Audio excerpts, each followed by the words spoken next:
Bayangkan, sebuah kekuasaan Islam yang berdiri tegak selama lebih dari 6 abad. Kekhalifahan Utsmaniyah bukan hanya kerajaan terbesar dalam sejarah umat Islam, tapi juga simbol kejayaan, ilmu, kekuatan militer, dan keadilan syariat. Dari Istanbul hingga Damaskus, dari Balkan sampai Afrika Utara, panji-panji Islam berkibar di bawah naungan para sultan yang berjuang bukan sekedar untuk kekuasaan, tapi demi melindungi kaum muslimin. Namun yang mengejutkan, semua itu hancur, berakhir hanya dalam beberapa tahun. Pertanyaannya, apa yang sebenarnya terjadi?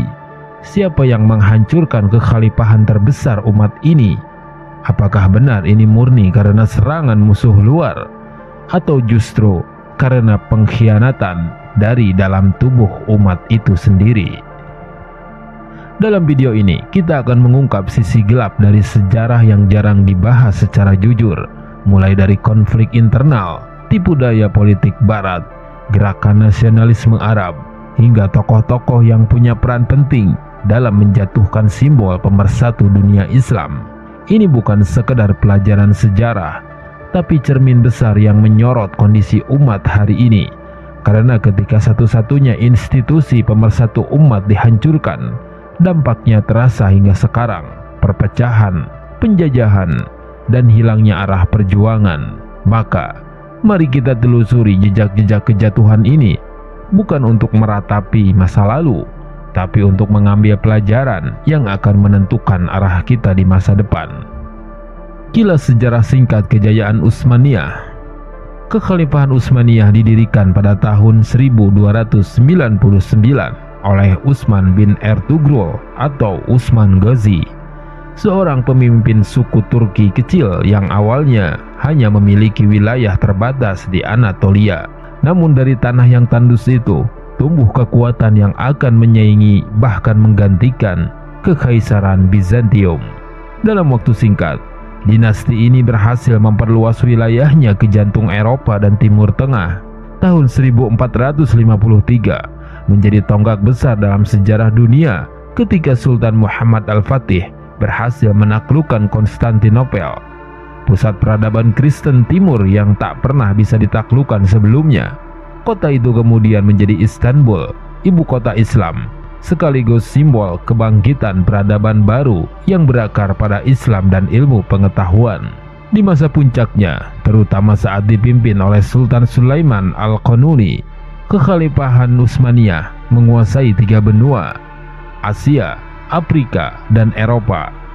Bukan hanya di wilayah yang luas, tapi juga struktur pemerintahan yang kuat, sistem hukum yang mengakar pada syariat, serta kehidupan ilmiah yang gemilang.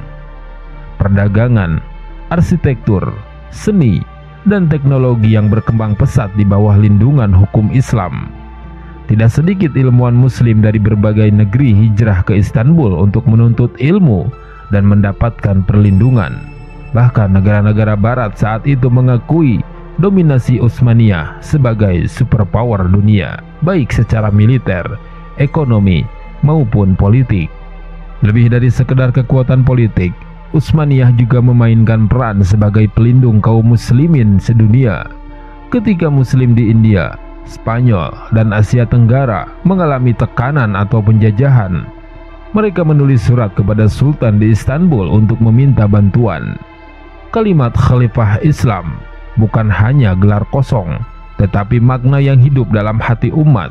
Di bawah panji Utsmaniyah, dunia Islam pernah bersatu dalam satu kepemimpinan yang menegakkan tauhid dan keadilan. Maka tak heran jika saat khalifah ini jatuh, banyak umat Islam di seluruh dunia merasa kehilangan arah dan identitasnya. Namun, kejatuhan itu tidak terjadi begitu saja. Ada tanda-tanda yang muncul jauh sebelum keruntuhan, dan inilah yang akan kita bahas di bagian berikutnya. Tanda-tanda kemunduran. Setelah masa-masa keemasan, perlahan namun pasti, tanda-tanda kemunduran mulai terlihat dalam tubuh kekhalifahan Utsmaniyah. Salah satu penyebab utama adalah kemerosotan moral dan spiritual di kalangan elit penguasa, sistem suksesi yang tidak stabil, di mana anak-anak sultan bersaing secara kejam untuk merebut tahta, menciptakan konflik internal yang melemahkan kekuatan pusat. Banyak sultan yang naik tahta tanpa pengalaman atau keilmuan, lebih sibuk pada kemewahan istana daripada memimpin umat. Di sisi lain, praktik korupsi dan penyelewengan kekuasaan meluas dalam pemerintahan, membuat rakyat kehilangan kepercayaannya. Ditambah lagi dengan tekanan ekonomi yang diakibatkan oleh runtuhnya sistem perdagangan tradisional, serta munculnya kekuatan-kekuatan baru di Eropa yang mulai mengungguli Utsmaniyah dalam bidang teknologi, militer, dan industri. Selain masalah internal, Utsmaniyah juga menghadapi tantangan ideologis dan budaya dari luar. Gempuran pemikiran sekuler dan nasionalisme dari Eropa mulai memasuki pemuda-pemuda Muslim, terutama yang belajar ke Barat. Sebagian kembali dengan semangat yang berbeda, bukan untuk membela Islam, tetapi untuk menggantikan sistemnya dengan ide-ide asing yang dianggap lebih maju. Ditambah dengan kekalahan demi kekalahan dalam peperangan besar seperti Perang Dunia I, kekhalifahan semakin kehilangan taji di mata dunia. Sementara itu, dunia Islam mulai terpecah belah oleh kepentingan lokal dan perebutan kekuasaan. Hingga akhirnya musuh-musuh Islam telah menemukan celah yang besar, yaitu umat yang lemah dan tercerai-berai. Namun, kejatuhan Utsmaniyah tidak semata disebabkan oleh lemahnya kepemimpinan atau tekanan musuh luar. Ada faktor-faktor dari dalam yang memainkan peran penting dalam penghancuran institusi suci ini. Siapa mereka? Mari kita bongkar di bagian berikutnya. Campur tangan asing. Ketika kekuatan Utsmaniyah mulai melemah, negara-negara barat tak tinggal diam. Inggris dan Prancis, dua kekuatan kolonial utama saat itu, melihat keruntuhan kekhalifahan Islam sebagai peluang besar untuk menguasai dunia timur dan memecah belah umat.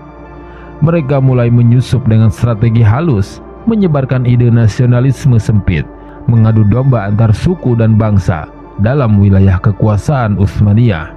Salah satu konspirasi paling besar terjadi pada tahun 1916 ketika Inggris dan Prancis menandatangani perjanjian Sykes-Picot, kesepakatan rahasia yang membagi-bagi wilayah Muslim di Timur Tengah tanpa sepengetahuan kekhalifahan. Umat Islam Palestina, Suriah, Irak, dan sekitarnya sudah ditandai untuk menjadi jajahan dan boneka kekuatan asing. Tidak berhenti di situ, Inggris secara aktif membiayai pemberontakan dari dalam dunia Islam sendiri. Tokoh seperti T.E. Lawrence atau lebih dikenal sebagai Lawrence of Arabia dikirim untuk memprovokasi suku-suku Arab agar memberontak melawan kekhalifahan dengan janji palsu kemerdekaan. Lewat propaganda dan diplomasi licik, Inggris berhasil meyakinkan sebagian pemimpin lokal Arab untuk melepaskan diri dari Utsmaniyah. Di sisi lain, Perancis dan Rusia terus menekan wilayah Utsmaniyah dari arah militer. Hasilnya adalah semakin terkepungnya kekhalifahan dari segala arah, baik fisik, politik, maupun ideologis. Tapi konspirasi ini tidak akan berhasil jika tidak ada tokoh-tokoh dari dalam umat Islam sendiri yang membuka pintu bagi kehancuran. Siapa mereka? Disinilah pengkhianatan paling memilukan dalam sejarah Islam dimulai. Sejarah kejatuhan kekhalifahan Utsmaniyah tidak akan lengkap tanpa membahas peran tokoh-tokoh dari dalam yang justru menjadi alat penghancur institusi Islam tertinggi ini. Salah satu yang paling dikenal adalah kelompok Turki Muda, sebuah gerakan reformis yang awalnya menuntut modernisasi dan demokrasi, namun kemudian menjadi alat sekularisasi dan pemisahan agama dari pemerintahan. Di bawah kepemimpinan tokoh-tokoh seperti Enver Pasha dan Talat Pasha, gerakan ini mengikis kekuasaan khalifah dan menggantikannya dengan sistem nasionalisme Turki yang melepaskan identitas Islam sebagai dasar negara. Dalam suasana krisis pasca Perang Dunia ke-1, kekacauan politik dan ketidakstabilan dimanfaatkan oleh seorang tokoh militer cerdas namun kontroversial, yaitu Mustafa Kemal Atatürk. Atatürk dikenal sebagai pahlawan perang Gallipoli. Namun perannya setelah perang justru menjadi awal dari berakhirnya kekhalifahan. Dengan dukungan Barat, ia berhasil menggulingkan kekuasaan Sultan dan mendirikan Republik Turki pada tahun 1923. Sistem yang baru sepenuhnya memisahkan agama dari negara.